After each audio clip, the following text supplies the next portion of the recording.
The street was quiet, not poor, not rough, the kind of quiet that comes with money. Wide driveway, perfect lawn, lights lining the stone path like a magazine cover. From the outside, Ethan Cole's house looked like the kind of place where nothing truly bad could ever happen. But that night, something felt off. Ethan slipped his key into the front door, moving slower than usual.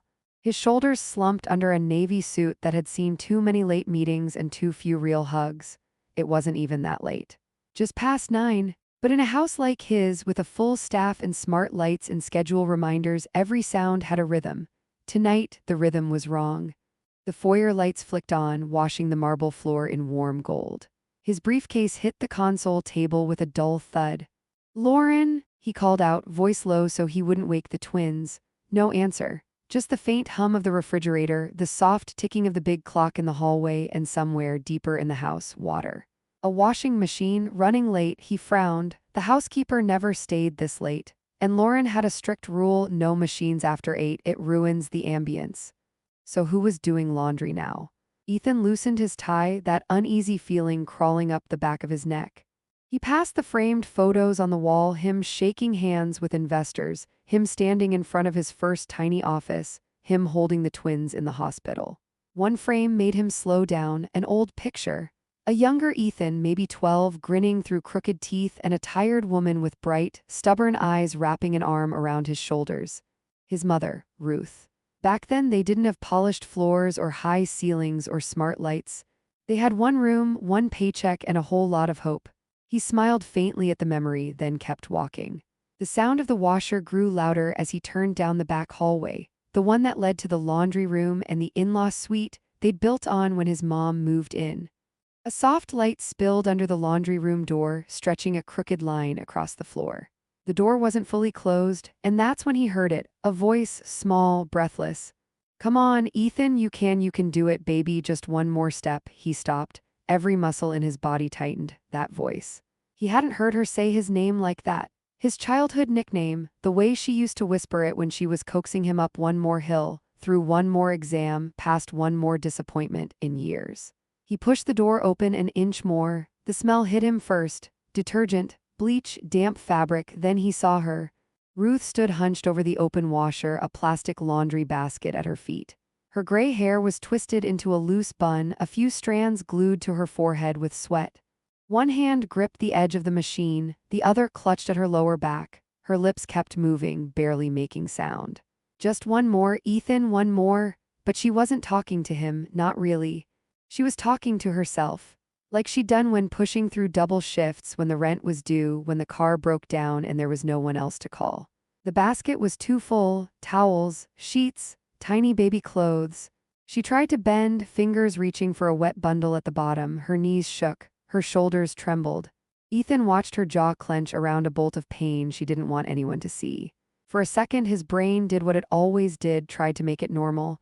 Maybe she wanted to help, maybe the staff had missed something. Maybe then he saw her feet.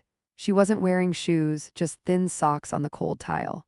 Toes curled, gripping for balance like she was standing at the edge of a cliff. "Mom!" The word came out rougher than he meant. She flinched. The towel slipped from her hand, slapping onto the floor with a wet, ugly sound. She turned too fast, wincing, one hand still behind her back as if she could hide the pain if she pressed it down hard enough. "Ethan!" She tried to smile. "Oh, sweetheart, you're home early." Her voice was bright. Her eyes were not. They shimmered with something raw and tired and scared. Above them, from the second floor, another voice floated down, sharpened, edged. "Ethan, is that you?" "Lauren." He looked up automatically. He could picture her even without seeing her, hair done, nails perfect, maybe still wearing the dress from the charity dinner she'd been talking about all week. "Yeah, I'm home," he called back, but his eyes stayed on his mother. She shifted her weight, trying to nudge the overflowing basket with her foot like it was nothing, like she hadn't almost fallen, like her hands weren't trembling. "You should have called," Lauren yelled from upstairs. The sitter left early. "Mom's been helping out, thank God." "Helping out?" The words hung in the air like a strange perfume, sweet on the surface, poison underneath. Ethan glanced back at the washer, at the basket, at his mother's face. He noticed things he'd somehow missed before: the deep shadows under her eyes, the way her wrist looked thinner, the slight bruise peeking from under the cuff of her sleeve. His heart gave a slow, uneasy thump. "Mom," he said softly, stepping fully into the room, "why are you doing this? Where's Rosa? She's supposed to handle the laundry." Ruth laughed, too quickly, too high. "Oh, don't be silly," she said, waving a hand like she was shooing away a fly. "Rosa has enough to do, and you know me, I can't just sit around. I'd go crazy." She reached for the basket again, but her fingers slipped on the plastic. Just a tiny slip. Ethan caught her hand before she could pretend it didn't happen. Her skin felt different, thinner, cooler. He frowned. "Mom." This time his voice didn't sound like the successful businessman or the charming husband. It sounded like the boy in that framed picture on the wall. The one who watched his mother carry everything, all the time. Outside, the neighborhood stayed picture perfect. Cars parked in tidy driveways, porch lights glowing softly. But in that small laundry room, under harsh white light and the endless churn of the washer, something in Ethan's perfect life had just cracked. And he didn't even know it yet. Because this was more than a tired woman doing one extra load of laundry. This was a clue, a whisper. The first visible crack in a truth that had been hiding in plain sight right inside his own home. And the question was, would he see it in time? The washing machine kept humming behind him, but Ethan's mind drifted somewhere far older, far smaller, far simpler. Before the mansion, before the polished stone floors and catered dinners, there was a one-bedroom apartment with peeling paint and a door that stuck in the winter. There was a kitchen so small his mother could touch both counters if she stretched her arms. And there was Ruth, always Ruth, moving through life like a storm survivor, tired but unbreakable. The memory rose slowly, like a photograph fading into view. Flashback begins: snow tapping against the window, a heater rattling in the corner, a younger Ethan, maybe 9, sitting at a wobbly table doing homework under a flickering bulb. "And what's 6 times 7? Ruth asked, still wearing her grocery store apron, her hair smelling faintly of flour and cleaning spray. 42, he said proudly. She ruffled his hair with the same hand that had bagged groceries for 8 hours straight.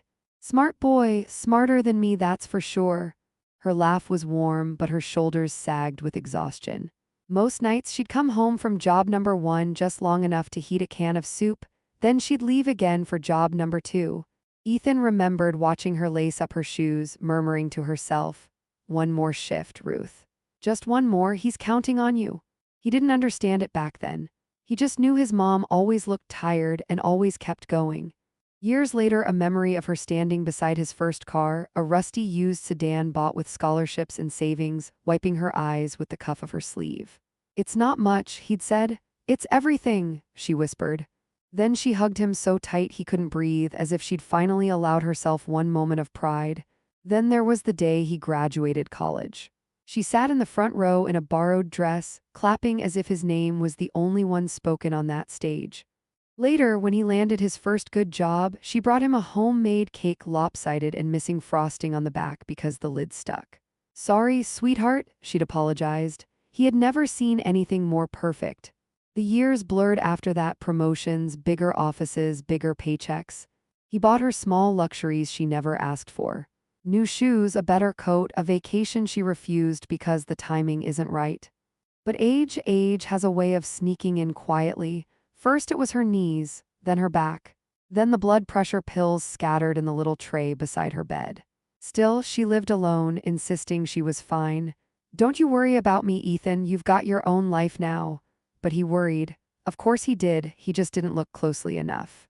The decision that changed everything: one rainy afternoon, after Ruth fainted at the grocery store checkout, Ethan and his wife Lauren sat her down at the kitchen table. "Mom," Ethan said gently, "I think it's time you moved in with us. No more bills, no more lonely nights, it'll be easier for all of us."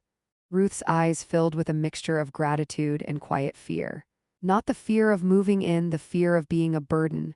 She'd carried a whole world alone for decades. The idea of someone carrying her, that was harder than any double shift. But she smiled anyway, trying to match his happiness. "If it helps you worry less," she said softly, "then, yes, I'll come." Ethan hugged her tight enough to lift her feet an inch off the ground. A son who believed he was rescuing the woman who had rescued him his whole life. He meant every word when he promised, "You won't have to lift a finger, Mom, I'll make sure of it." And for a little while, he truly believed that promise. But life doesn't fall apart in one big moment. It unravels quietly, thread by thread, while we're busy celebrating how successful we've become. In Ruth's unraveling, it had already begun. The day Ruth moved in, the house smelled like fresh paint and lemon polish, that new beginning smell people chase when they think a change of walls can fix a change of life. Ethan was buzzing with excitement, practically jogging down the driveway as the moving van parked.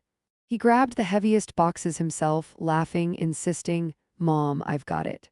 "You shouldn't lift a thing." Ruth smiled at him, but her fingers worried the hem of her cardigan. Starting over at her age wasn't easy. Leaving behind the apartment she'd held onto for decades, the one place she'd never felt like a guest, that tugged at her heart more than she'd admit. Still, her son wanted her close, that mattered more than comfort. Inside, the in-law suite gleamed under soft lighting, new curtains, a plush bed, a quilt Lauren had picked out folded neatly at the foot. "It's beautiful," Ruth whispered. It was. But beauty can feel like pressure when you're afraid of breaking it. Lauren's smile. Lauren appeared in the doorway, all perfect posture and polite warmth. "Ruth, welcome finally." She hugged her firmly, too firmly, then stepped back with a bright smile that didn't quite reach her eyes. "I've organized everything to make life easier for you," she said, brushing imaginary dust off the dresser. "Your medicines are here, towels here, sheets here, and I went ahead and cleared out the closet so you have the whole space." Ruth nodded, overwhelmed. Lauren meant well, didn't she? Or maybe she just liked control. It was hard to tell. Ethan didn't notice the tension in the air. He was too busy fixing the curtains, talking about how this room got the perfect morning sun. But Ruth noticed. She always noticed. Small cracks in the welcome. Later, while Ethan handled paperwork with the movers, Lauren stayed behind in the suite. She moved briskly, opening drawers, repositioning picture frames, smoothing the bedspread. Then she said something lightly, so lightly it almost passed as a joke. "We just like things clean and tidy here, Ruth. My schedule's intense, the twins are demanding, so I really need you not to add extra work for everyone, okay?" "Oh, of course," Ruth said softly. Lauren smiled again, quick, sharp. "Good, I knew you'd understand." It was nothing, just a comment. But some comments carry weight even when spoken with a smile. Every new chapter begins with hope, but hope can be fragile when you're stepping into someone else's world. And sometimes the smallest uneasiness on day one becomes the biggest storm months later. Ruth didn't know it yet, but the house she moved into wasn't just welcoming her, it was watching her. The first week passed peacefully. Ruth woke early, made her bed, brewed her tea, and tried not to get in anyone's way. The twins giggled when she walked by. Ethan seemed lighter just having her there. And Lauren was polite, almost too polite. It started with small things. Little tasks Ruth insisted on doing, or at least believed she was insisting on. One morning, Lauren came down with the twins on her hips, hair in a perfect twist despite the chaos. "Oh good, you're already in the kitchen," she said as she handed Ruth a bottle. "Could you warm this for Liam? I'm running late for a conference call." A simple favor. Ruth didn't mind. She smiled, took the bottle, and whispered, "Of course, sweetheart." But that one bottle became two, then feeding them, then changing them, then watching them for just a minute while Lauren made a phone call which turned into an hour, then two. The snowball rolls. Soon Ruth found herself folding tiny onesies, wiping counters, picking up toys across 3 rooms, emptying the dishwasher, stirring pots on the stove while Lauren scrolled her phone just to help out. Always said lightly. Always delivered with a smile. If Ruth ever slowed down, Lauren would appear out of nowhere, voice cheerful but edged. "Oh, did Rosa miss this spot? Don't worry, I know you like staying busy." Or, "Careful with the twins' laundry, Ruth. I like their things folded a certain way." Or the worst, "You're home all day, so could you just take care of this one thing? Home all day." As if that meant she owed the house something. Ethan never saw any of this. He left before sunrise, came home after dark, a calendar filled with meetings, clients, speeches, and responsibilities. He'd kiss the twins goodnight, ask Ruth how she was, and she'd smile and say, "I'm fine, sweetheart." The boys kept me active. She meant it as reassurance. Lauren meant it as permission. Ruth's body begins to break by the second month. Ruth's hands ached when she opened jars. Her knees throbbed at night. Her back stiffened every morning before she even stepped out of bed. She hid the pain well, the way she'd once hidden every hardship of single motherhood. What's one more ache to a woman who'd carried her whole life alone? But the house was bigger than she realized, the stairs steeper, the laundry endless, the twins heavier each week. One evening she reached for a saucepan on a high shelf and felt a sharp pinch in her shoulder, the kind that makes you stop breathing for a moment. Lauren walked in right as Ruth steadied herself. "Oh, are you okay?" It sounded caring, but her eyes flicked to the stove burners. "Dinner's not ready yet." Ruth swallowed her pain. "It will be," Lauren smiled. "Perfect. Ethan loves on-time meals." And just like that, the moment passed, but something inside Ruth wilted. The pattern settled in quietly. She chose to get the twins each morning. She chose to handle the laundry so Lauren could focus on work. She chose to keep the kitchen spotless. At least that's what Lauren told Ethan. That's what Lauren told the housekeeper. That's what Lauren told visitors. "That's Ruth," she'd say with a laugh. "She can't sit still, she loves helping." But Ruth wasn't choosing anymore, not really. She was afraid of making things harder, afraid of seeming useless. Afraid that if she stopped being helpful, she'd be told she didn't belong. One afternoon, while picking up toys, Ruth felt dizzy, just a little, just enough to put a hand against the wall. She took a slow breath. The twins giggled nearby, stacking blocks. And for a moment, watching them, Ruth felt something warm and precious, a tiny light cutting through her exhaustion. At least they're safe, she thought, at least they're happy. She sat beside them, smiling weakly. "Grandma's got you," she whispered. Her voice trembled with tenderness, but also something else, something she didn't want to name: fear. The kind she used to feel in that old apartment when the rent was due and the paycheck wasn't enough. Fear that this new life wasn't truly hers. Fear that she was slipping into a role she'd outgrown decades ago. The house servant no one admits is a servant. But she stayed silent. After all, wasn't this what mothers did? Help, serve, carry the load quietly? That's what she told herself, even as the weight grew heavier each week. Ruth believed she was helping. She believed she was needed. She believed her silence kept the peace. But sometimes, the tasks we accept out of love become the chains that bind us. And the people who hurt us most aren't the ones who yell, but the ones who smile while handing us the weight. In Ruth's weight. It was just beginning. By the third month, the house felt different to Ruth. Not bigger, not colder, but watchful. As if every shiny surface had eyes, as if every missed speck of dust had a consequence. Lauren's tone shifted first. "Not in big ways, small, needle-sized ways. Ruth, that's not how we fold towels here." Or "You missed a spot, just go over it again." Or the worst, said while smiling at guests, "Oh, she tries her best, bless her heart." Bless her heart. 3 tiny words that stung more than a slap. One afternoon, the twins scattered toys across the living room floor. Ruth knelt down to gather them, her back protesting with every bend. Lauren walked in with a glass of green juice, heels tapping like a ticking clock. "Oh, Ruth, again? I thought you were going to keep up with their mess today." Ruth blinked, startled. It had only been 10 minutes since the twins woke from their nap. "I am trying, dear," Lauren sighed loudly, rolling her eyes. "You know, if you were more organized, this wouldn't happen." Her voice was light, her eyes were not. Ruth lowered her gaze, swallowing a reply she would never speak. A week later, Lauren handed her a printed sheet of tasks, not a suggestion, not a "help me with this." A list. At the top, in cheerful font. Daily routine for Ruth's smiling face with smiling eyes below it. Breakfast cleanup, twins laundry, sweep hall floors, sort mail, organize pantry, water plants, prep dinner ingredients, evening tidy up. Ruth stared at the list for a long moment. "Oh, don't look so nervous," Lauren said with a little laugh. "It's just so things don't slip through the cracks. You're home most of the day. It's perfect for you." Perfect. The word echoed in Ruth's chest like a bruise. She wasn't living in the house. She was maintaining it. And every time she touched the list, her hands trembled. When Ethan wasn't around, Lauren's patience evaporated. If Ruth moved too slowly, Lauren clicked her tongue. If she asked a question, Lauren's smile tightened. If she forgot something on the list, Lauren lectured her like a child. But the thing that cut deepest wasn't the harshness, it was the pretense. Because the moment Ethan stepped through the door each evening, Lauren transformed. "Oh, Ruth, sit, you've been on your feet too much.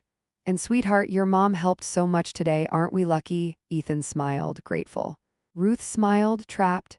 and Lauren's smile shone brightest of all like a spotlight hiding the shadows behind it. One evening, Ruth was slicing vegetables for dinner. Her fingers shook slightly from arthritis, but she pressed through the ache. She'd handled pain her whole life. Lauren leaned against the counter, scrolling through her phone. Then she said it, soft, careless, razor sharp. "You know, sometimes I think you enjoy being busy. It's like you feel guilty resting." Guilty. Ruth paused mid-cut. "No, dear, Lauren didn't look up, she just smirked slightly. "Well, maybe if you moved at a normal pace, you wouldn't always be exhausted. Everything doesn't have to be a production." A production. The word stuck in Ruth's throat. I'm doing my best," she whispered. Lauren finally looked at her, head tilted. "And that's the problem, Ruth. Your best isn't always what this house needs." The carrot slipped from Ruth's fingers. She didn't cry. She wouldn't give Lauren that, but her heart shrank a little, just enough to make the next breath hurt. Later that night, after everyone went to bed, Ruth sat alone at the kitchen table. The list lay beside her. Her reading glasses trembled in her hand. Outside, the yard lights glowed softly. Inside, the house was silent, the kind of silence that exposes truths you wish you could unhear. She leaned her forehead against her palms. "Don't complain," she told herself, "just be grateful. They took you in. They gave you a home. Keep the peace. Keep the peace." But in the quiet, another voice surfaced, a memory of her younger self, the one who worked 2 jobs and raised her boy alone. "You deserve kindness too, Ruth." She pushed the thought away quickly. Old habits die hard, especially the habit of carrying pain in silence. Cruelty doesn't always shout. Sometimes it whispers in perfect houses, in perfect families, in perfect smiles. And day by day, Ruth was shrinking into someone she never meant to be, a shadow in a home she was promised would save her. But shadows don't stay hidden forever. When Ethan was home, the house felt like a stage play, a glossy, polished performance where every actor hit their mark. And Lauren, she was the star of the show. The moment the front door opened each evening, her entire energy shifted. Her voice brightened, her laughter softened. Her posture relaxed into someone who looked effortlessly patient. She greeted Ethan with a kiss, the twins with a squeal, and Ruth with a warm, sugary smile. A smile that vanished the second Ethan turned his back. "Sweetheart, you look exhausted," Lauren would say, slipping off Ethan's coat. "Your mom helped so much today, I honestly don't know what I'd do without her." Then she'd turn to Ruth, eyes sweet, voice coated with honey. "Mom, sit down, you've been on your feet all day, let me take care of dinner." Ruth tried to smile back, but her feet throbbed, her knees ached, and her heart sat heavy in her chest. Still, she sat, because if she didn't, Lauren would scold her later. "Do you want him to think you're tired? Do you want to ruin his mood? Just sit when he's here, it's not hard." So she sat, hands folded, back straight, silent. She had learned how to disappear while still being in the room. Lauren became a different person the moment Ethan walked into a space. She offered Ruth tea, asked how her day was, complimented her cooking. Even massaged her shoulders once right in front of Ethan. Ruth flinched at the touch. Lauren's thumbs pressed too hard, like she was reminding her who held the power, but Ethan only saw affection. "See," he'd say with a warm smile. "I knew you two would get along." Ruth would just nod, heart sinking. He didn't see Lauren's eyes, sharp, cold, calculating the moment he glanced away. Ethan meant well, he always had. He'd ask his mother, "You all right, Mom? Everything good?" And Ruth, out of habit, out of love, out of lifelong instinct, always replied, "I'm fine, sweetheart, don't worry about me." A sentence she had spoken through broken bones, empty wallets, and decades of loneliness. Of course Ethan believed her. He'd spent his whole life believing that lie. He couldn't imagine the truth. Not yet. When he hugged her goodnight, she'd close her eyes and breathe him in, the son she fought the world for. The son she didn't want to burden, even if she was breaking. The moment Ethan left the room, Lauren changed again, like a switch being flipped. "Don't leave dishes in the sink, Ruth," or "Please don't touch the thermostat, it messes with the energy settings," or "Try not to nap on the couch. It makes the room smell lived in." The words were small, outwardly harmless, but they came daily, constant, drip by drip, and each drip chipped away at Ruth's confidence. She started whispering apologies for things she hadn't even done. Started avoiding certain rooms. Started tiptoeing around the house like a guest who had overstayed her welcome. One night, Ethan came home earlier than usual. Ruth didn't know. Lauren didn't know. Ruth was cleaning the high chair, wiping it down slowly because her wrists were sore. Lauren walked in, annoyed. I said scrub it, not pat it. You always make things harder than they need to be. Ruth nodded softly, no fight in her voice.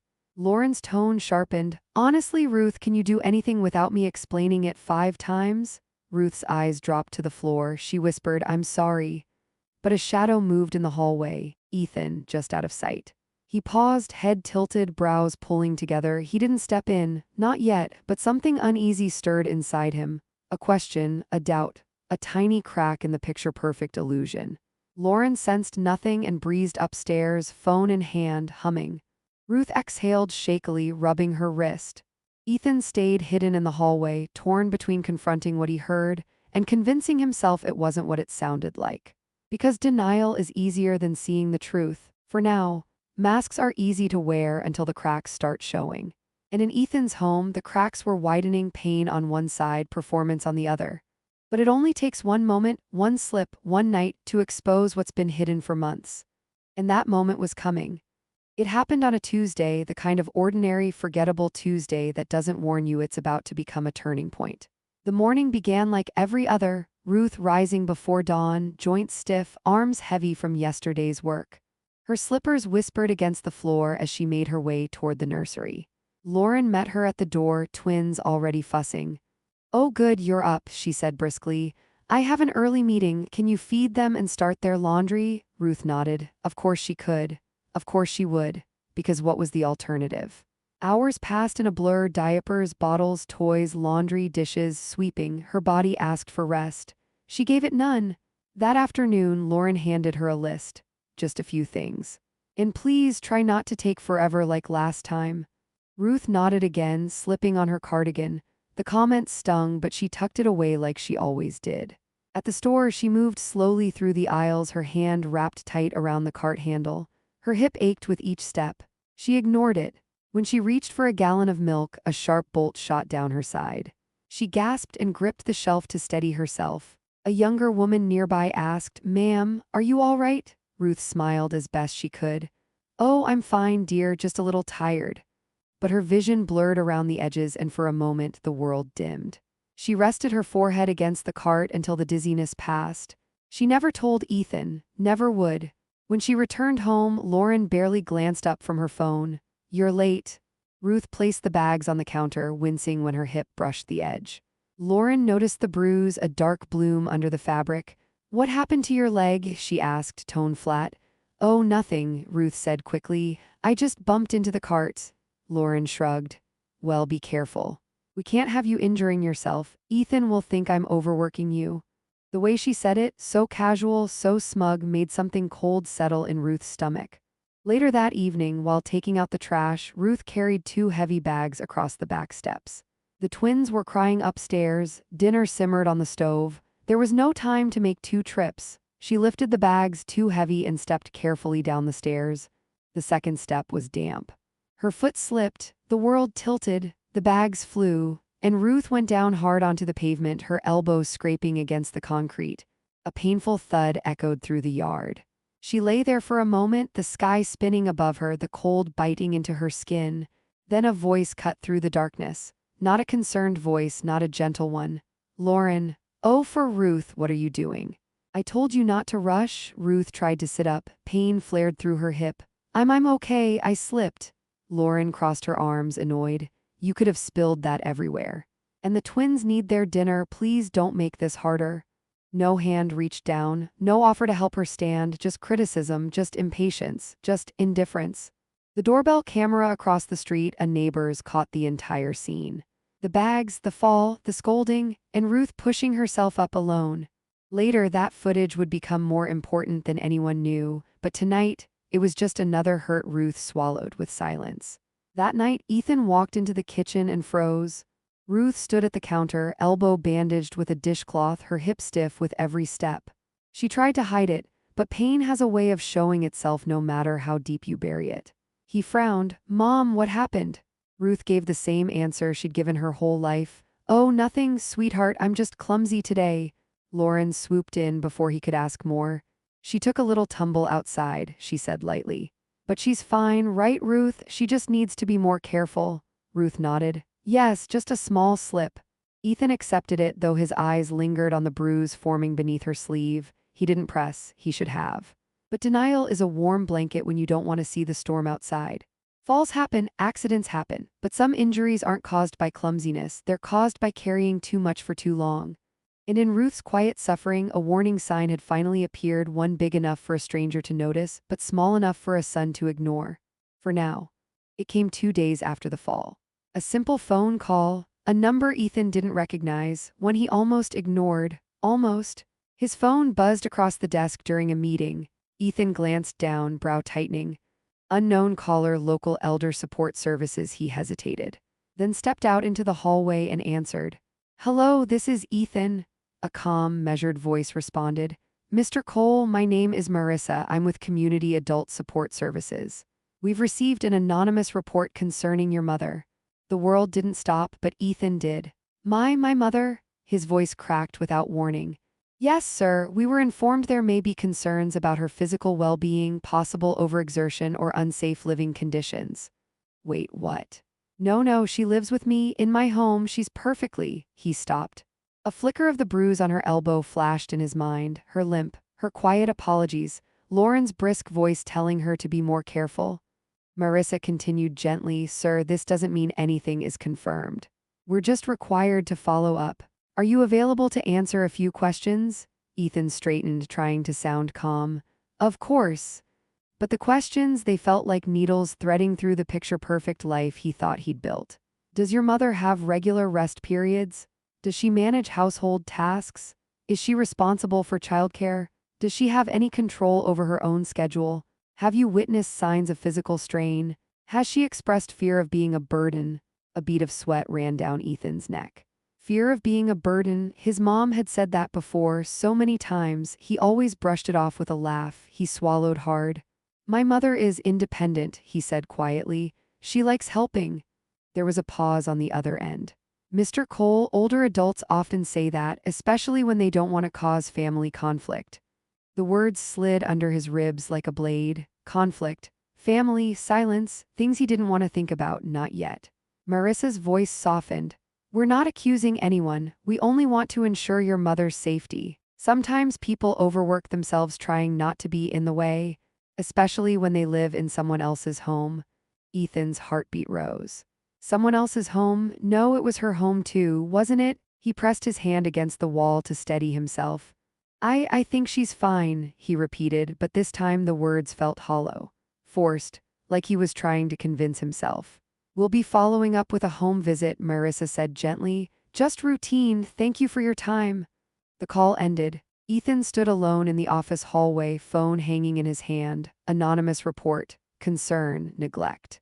Unsafe workload, his stomach twisted. Who saw something? What did they see? And why didn't I see it first? He thought of his mother's limp, her quiet groaning in the mornings, her hands shaking as she poured coffee. The way she always said she was fine, even when she looked anything but. He walked back into his meeting, but his mind stayed in that call. His chest felt tight for the rest of the day. Every hour, every minute, pieces of the puzzle shifted in his mind. Not forming a picture yet, but forming suspicion. And suspicion, once planted, doesn't go away, it grows roots. That night, Ethan stood in the doorway of the kitchen, watching Lauren load the dishwasher. "I got a strange call today," he said. Lauren didn't turn around. "What kind of call?" "Someone reported concerns about my mother." She froze. Not a big freeze, not dramatic, just a pause in her wrist, half a second too long. Ethan noticed. Lauren forced a laugh. "Oh, please, people are so dramatic. Maybe she tripped somewhere and someone got the wrong idea." "Maybe," Ethan said, but he wasn't sure. For the first time, he wasn't sure at all. Denial is comfortable until someone from the outside shines a light on what you refuse to see. One fall, one bruise, one anonymous call. And suddenly the life Ethan trusted, the people he trusted, didn't fit together the way they used to. The cracks were widening. Soon, something would break. It was a Thursday evening, the kind where Ethan usually worked late, the kind where the house slipped into its usual rhythm of silence and suppressed tension. But that night, a client canceled. A meeting was moved, and Ethan found himself driving home hours earlier than planned. The sky was heavy with clouds, the world tinted gray. He pulled into the driveway quietly, a strange unease blooming in his chest. He didn't know why, he only knew he needed to see his mother. The house was dim, just a few lights glowing in the hallway. No laughter, no clatter of dishes. No TV murmuring in the background, just silence. And the sound, soft, rhythmic, of a washer running in the back of the house. He frowned. Rosa, the housekeeper, never worked this late. Lauren hated late laundry cycles. So who was washing clothes at 6:30 on a Thursday? Ethan loosened his tie as he stepped inside, the air heavy with the scent of detergent. He passed the family photos, the polished staircase, the twins' abandoned toys on the rug, all familiar. But nothing felt familiar. His steps slowed. His heartbeat didn't. As he neared the laundry room, he heard something beneath the rumble of the machine. A whisper, faint, strained, almost pleading. He moved closer. The door was cracked open, a thin line of bright white light slicing across the hallway floor. He pushed it open, and the world shifted.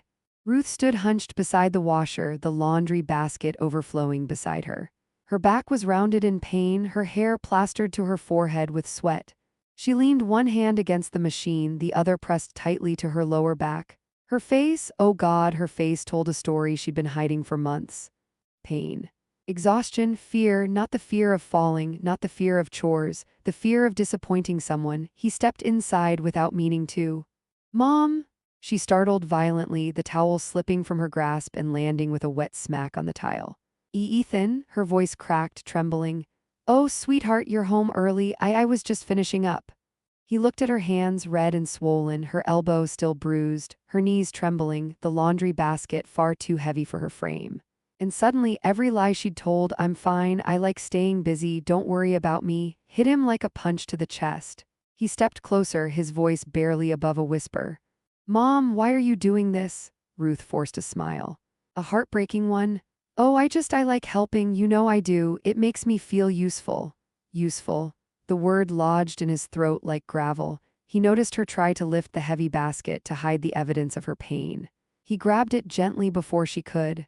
"Stop," he whispered. The fear in her eyes broke him. I'm sorry," she stammered. "I didn't mean to, I should have done this earlier, Lauren needs." "Mom," he cut in, voice trembling, "did she ask you to do all of this?" Her lips parted. No words came out, her silence was louder than any confession. Footsteps, sharp, fast. Lauren descended the stairs with perfect posture, perfect hair, perfect irritation. "Oh, Ethan, you scared me. Why are you home so early?" Her eyes flicked to the laundry room, to the washer, to the basket, to Ruth's hunched body. Something in her expression just for a second tightened. But she recovered. "Oh, Ruth insisted on helping again," she said with a soft laugh.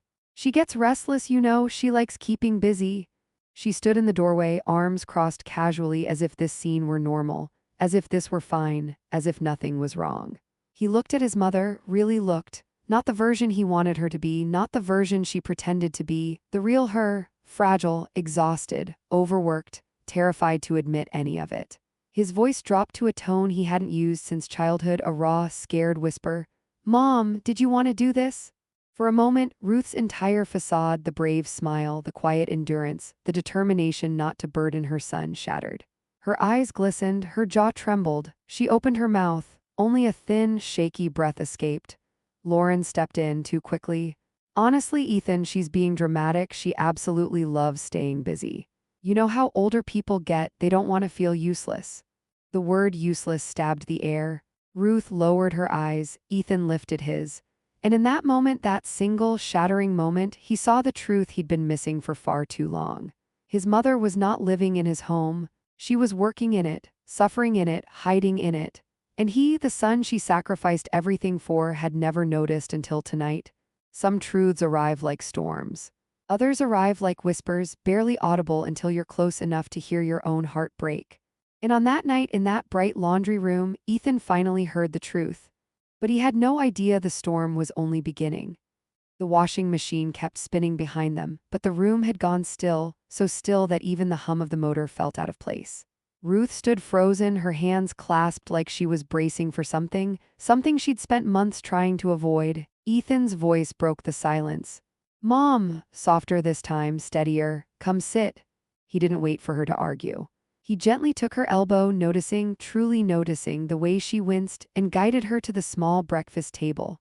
Ruth lowered herself slowly, breath catching at the sharp tug in her back. Lauren rolled her eyes, folding her arms.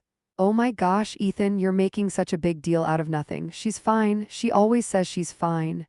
He turned toward his wife, and something in him that had been asleep for far too long was suddenly wide awake. Why, his voice low but shaking, is my mother doing laundry at this hour? Lauren blinked like she wasn't expecting this version of him. She wanted to, she replied quickly. It helps her feel useful. Useful. The word landed like a weight in Ethan's chest. He looked at Ruth, her eyes dropped to her lap. Mom, he whispered, did you want to do this? Ruth's breath trembled. She opened her mouth, then closed it again. Lauren jumped in, her tone sticky sweet. Ethan, don't be ridiculous. She loves helping. If anything, she overdoes it. She's hurting, Ethan snapped. Ruth flinched. Lauren didn't. Lauren crossed the room, leaning against the counter as if she owned the air they breathed. Look, she said, attempting calm, I know your mother gets a little dramatic sometimes. It's normal at her age. They forget things. They exaggerate. They get emotional. Ruth shut her eyes, absorbing each word like a fresh bruise.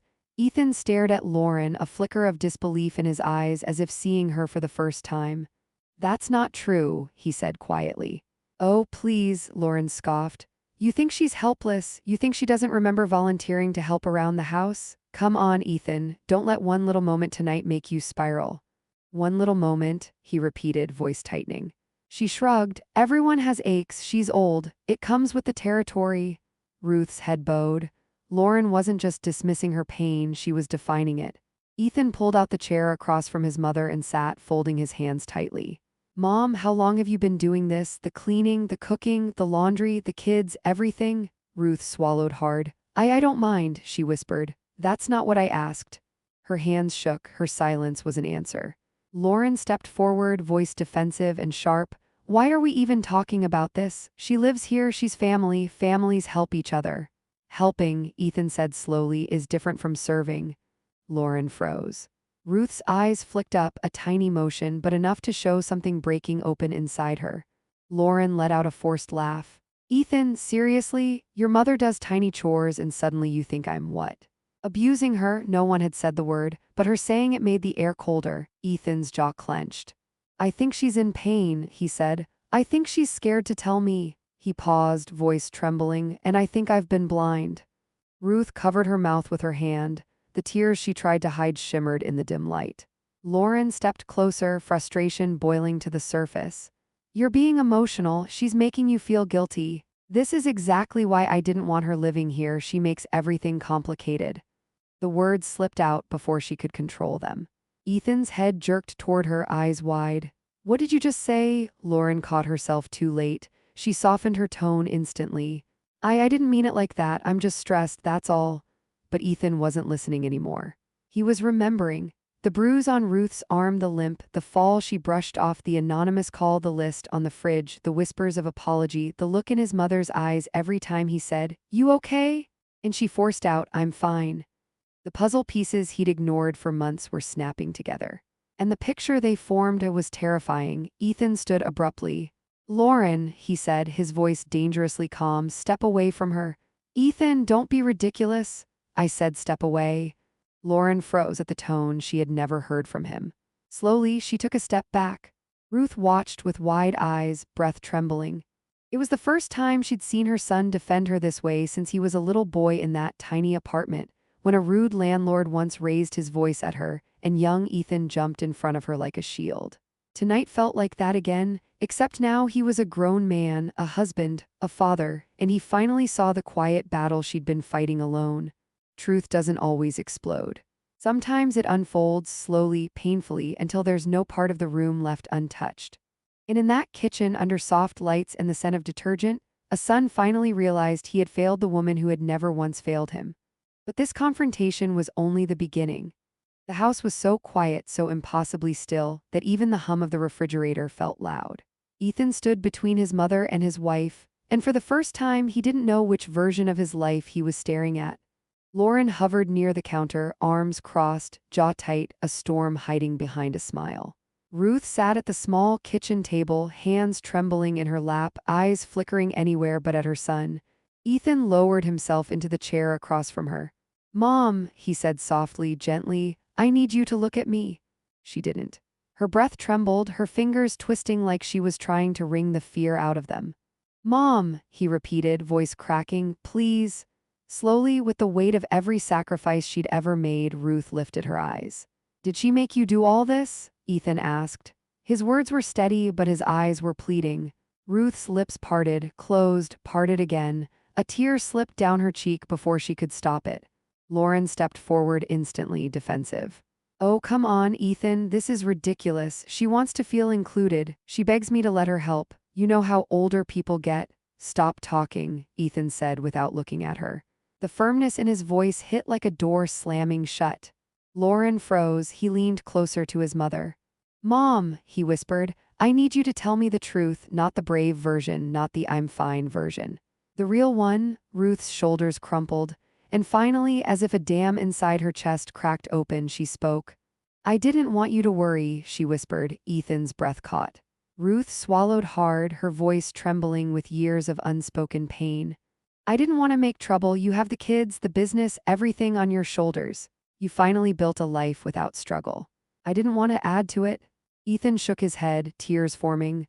Mom, she raised a hand weakly as if asking him to let her finish. I thought if I stayed quiet, if I just helped a little, if I didn't complain, things would stay peaceful. Her voice cracked. But it wasn't a little, it became everything. Every room, every chore, every hour until I could barely get out of bed. Her hands trembled as she touched her lower back. I hurt every day, Ethan. Some days I didn't know if I could stand up straight, but I was scared that if I said anything, her breath hitched, that she'd ask me to leave. Those words, soft, fragile, broken, hit him harder than anything in his life. Leave. The fear behind that single word made his stomach twist. Lauren let out a sharp laugh, too loud, too brittle. She's exaggerating, she always exaggerates. She's trying to make you pity her. I never forced her to do anything. She wanted to help. Enough, Ethan snapped. His voice shook the room. Lauren blinked, stunned. Ethan turned back to his mother, voice breaking. You thought you'd be asked to leave? He could barely get the words out. Ruth's face crumpled into an expression no mother should ever wear, the expression of someone terrified of being unwanted. I didn't want to burden you, she whispered again. I didn't want to ruin your home. And that was it. The sentence that shattered Ethan's heart into 1,000 pieces. Ruin your home. As if she wasn't the reason he ever had one. Ethan buried his face in his hands. How many mornings had he rushed out the door without noticing her limp? How many nights had he walked past her without seeing how swollen her hands were? How many times had he believed the easy lie instead of the hard truth? It wasn't just guilt. It was revelation. And it hurt. He reached across the table and took her trembling hands in his. Mom, he whispered, you raised me alone. You worked until your bones ached just so I could have a chance. And I let you suffer under my own roof. He shook his head, tears hitting the table. I should have seen it. I should have known. Ruth's tears fell silently. I didn't want you to choose between us, she said softly. He squeezed her hands. I'm not choosing, Ethan whispered. I'm finally seeing. Lauren took a step forward, voice sharp. Ethan, she's manipulating you. You're letting her twist things. You know she always tries to act like a martyr. He turned toward her slowly. And the look in his eyes, cold, clear, unblinking, made Lauren's voice falter. Not one more word, he said. It wasn't loud. It didn't need to be. Lauren's breath stuttered. Her confident posture wavered. For the first time, she realized she was losing control. There are moments in life when silence becomes a confession and truth becomes a lifeline. Ruth spoke her truth at last, not to accuse, not to punish, but because she couldn't carry the weight any longer. And in that moment, Ethan's world shifted. Because seeing the truth is one thing, but acting on it would be something else entirely. The kitchen was thick with silence, a heavy, suffocating silence that wrapped itself around the room like fog. Ruth's confession still hung in the air. Lauren's mask lay cracked at her feet, and Ethan stood between them, chest rising and falling with slow, uneven breaths. For a moment, time didn't move. Then knock, knock, knock, 3 slow, deliberate knocks at the front door. The sound echoed through the house like a warning shot. Ruth flinched. Lauren stiffened, eyes widening. Ethan turned toward the hallway, confused. No one visited at this hour. No deliveries, no neighbors, no friends. The air shifted. Something was coming. Ethan hesitated, not out of fear, but out of the strange, gut-deep feeling that whatever waited on the other side was connected to everything his mother just revealed. He stepped slowly down the hallway, his shadow stretching across the polished floor. Behind him, Ruth whispered a prayer under her breath. Her hands trembled on the table. Lauren stayed rooted in place, eyes darting wildly, calculating, anticipating, fearing. Knock, knock, knock. The knocks came again, heavier this time, more insistent. Ethan swallowed hard and opened the door. Standing on the porch were two individuals, a woman in a crisp navy blazer, badge clipped to her pocket. And beside her, a community safety officer in uniform, hands folded calmly in front of him. "Mr. Ethan Cole?" the woman asked. "Yes," Ethan replied, pulse kicking in his throat. "I'm Marissa Alvarez. We spoke on the phone earlier this week."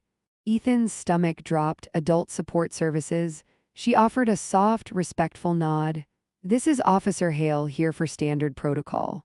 We're following up on the welfare report concerning your mother." Behind Ethan, Lauren's breath hitched. "She doesn't need your help," Lauren snapped from the hallway. "This is completely unnecessary." Marissa didn't flinch. "We received additional information," she said calmly, "enough to warrant an in-person visit."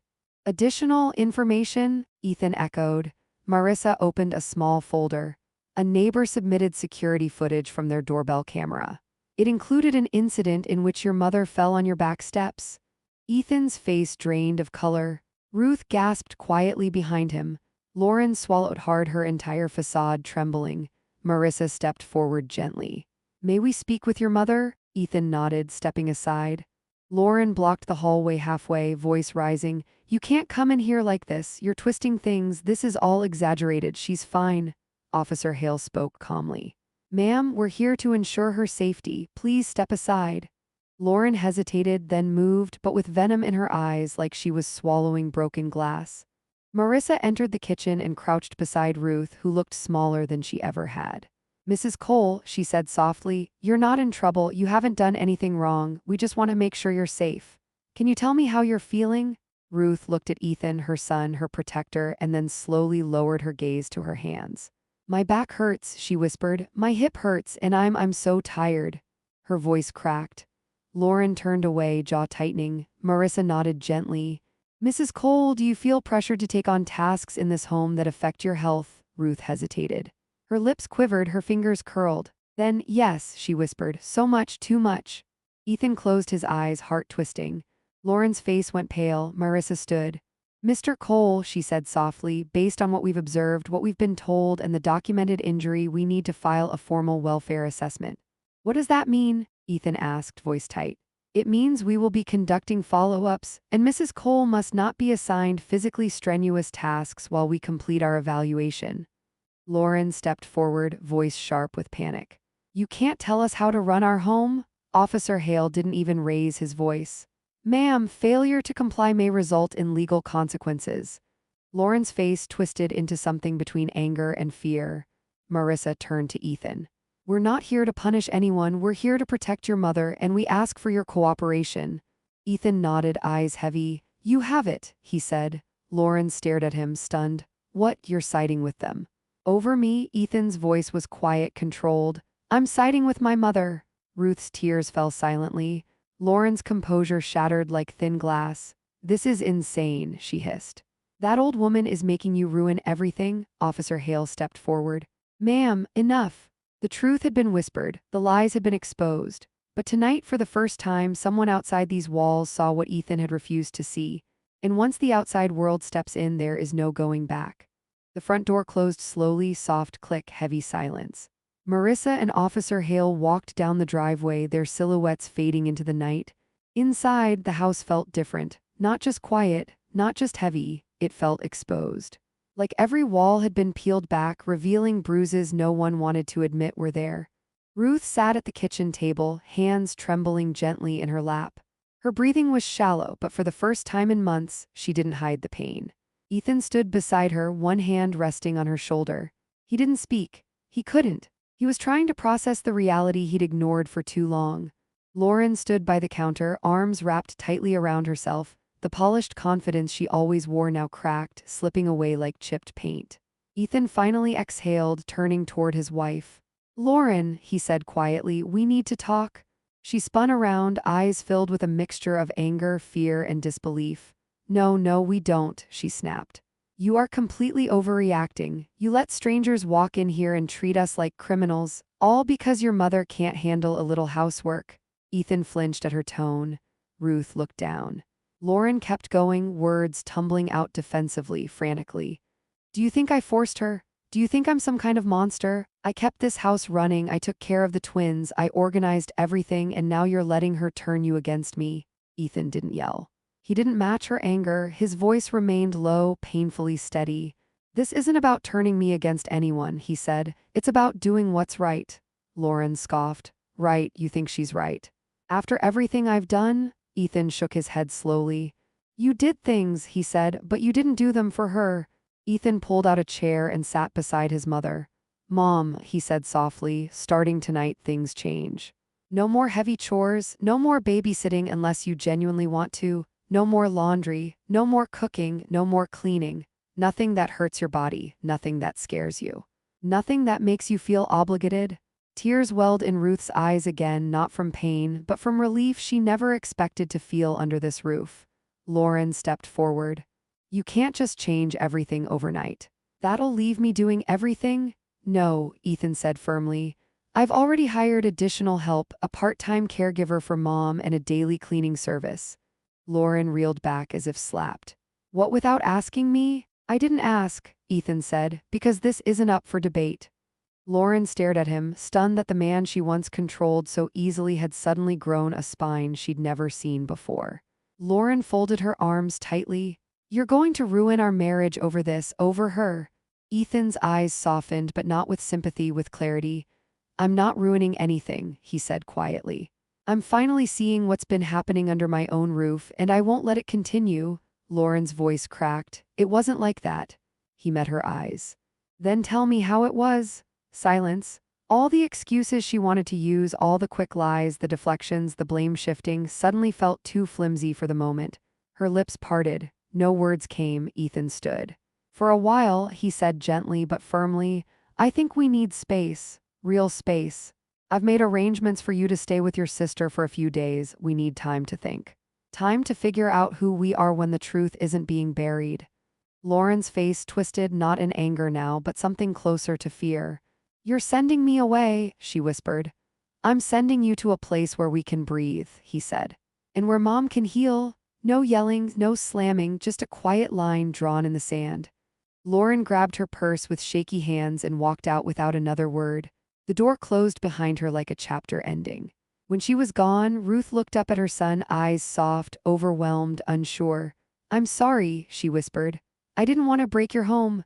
Ethan knelt in front of her, taking both her hands gently in his. Mom, he murmured, you didn't break anything, you revealed what was already broken. His voice cracked. And I should have seen it, I'm so sorry. Ruth's tears spilled over. And for the first time since moving in, she felt safe being vulnerable.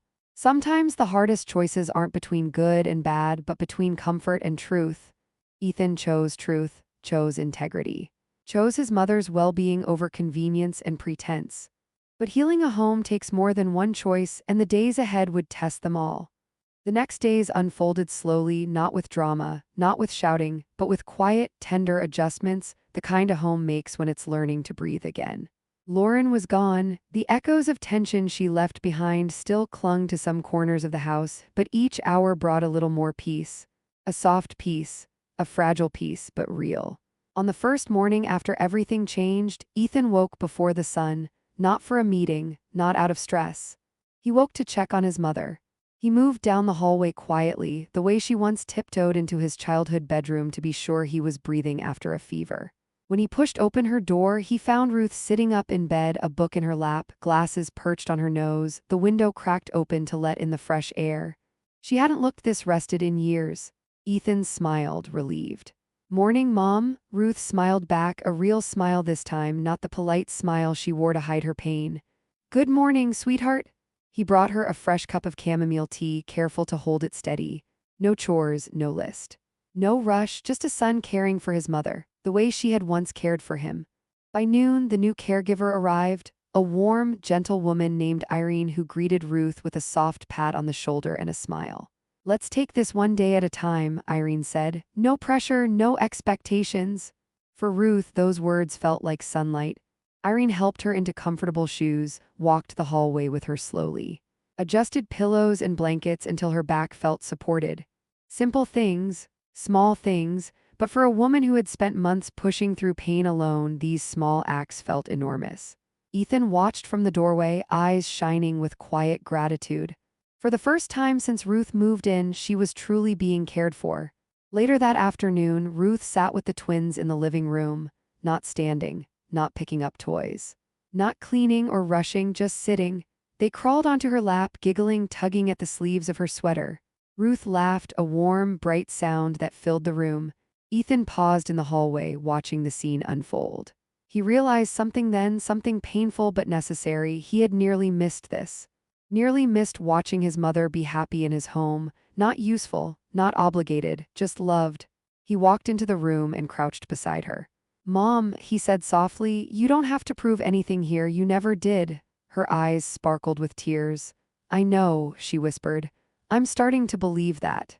As the days flowed gently into one another, Ruth learned to take slow walks in the garden, a cane in hand, Irene beside her. Ethan ate breakfast with her every morning, something he hadn't done since childhood. He taught her how to use video chat so she could reconnect with old friends she'd lost touch with. He put her favorite blanket on the couch, the one she once thought didn't belong. He cooked dinner twice a week, asking her for recipes she hadn't made in years.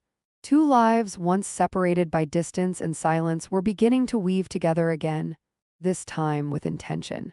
One evening, Ruth stood by the patio door watching the sunset cast soft gold across the yard. The twins slept upstairs. The evening breeze carried the faint smell of lavender from the garden. Ethan walked up beside her, hands in his pockets. "It's beautiful tonight," she said. "It is," he agreed. Then gently, "How do you feel?" Ruth tapped her fingers together thoughtfully. "Lighter," she whispered. "As if I don't have to disappear anymore." Ethan's throat tightened. "You never had to," he said softly. "I'm sorry I didn't see that sooner." She placed her hand over his. "You see me now," she said. "And that's more than enough. Houses don't heal overnight, people don't either. But with patience, with honesty, with small, consistent acts of kindness, even the deepest wounds begin to close." Ruth was no longer a silent shadow in the corners of her son's home. She was part of it, truly part of it. And Ethan, he had begun a new journey too, the journey of seeing the people he loved in the light they always deserved. The house grew quiet that night, but not the kind of quiet filled with fear or tension. This was a softer quiet. A healing quiet, the kind that settles after a long storm finally breaks and the air becomes easier to breathe. Ethan sat beside his mother on the couch, the twins asleep upstairs. A movie played softly on the TV, but neither of them watched it. They sat together in the warm lamplight, hands folded, hearts steady for the first time in months. Ruth leaned gently against her son's shoulder. Her breathing was calm. Her eyes were peaceful, not perfect, not healed overnight, but finally safe. Ethan whispered almost to himself, "I see you now, Mom." Ruth smiled, a small, quiet smile that held decades of love and sacrifice. "That's all I ever needed," she said. Just those words. Just that moment. Just the knowing that she wasn't invisible anymore. Sometimes the people who raised us carry their pain in silence, not because they are weak, but because they think love means never becoming a burden. They hide aches behind smiles. They swallow hurt to keep the peace. They tell us they're fine even when they're breaking. The screen softens. But love isn't silent. Love pays attention. Love asks the questions we're scared to ask. A beat, quiet, heavy. And sometimes the ones who never complain are the ones who need us the most. Two questions for the heart. If you were in Ruth's place, would you have spoken up sooner? Or stayed quiet to keep your family together? And if you were Ethan, would you have seen the truth in time? Tell me in the comments below. Your stories matter too. I read every single one. A gentle breath. And if this story touched your heart, share it with someone who might need the reminder. That kindness, that awareness might change a life more than you know. Because even in the quietest homes, pain can hide behind closed doors and love can be the light that finally brings it into view. Sometimes the hardest chapters teach us how to begin again.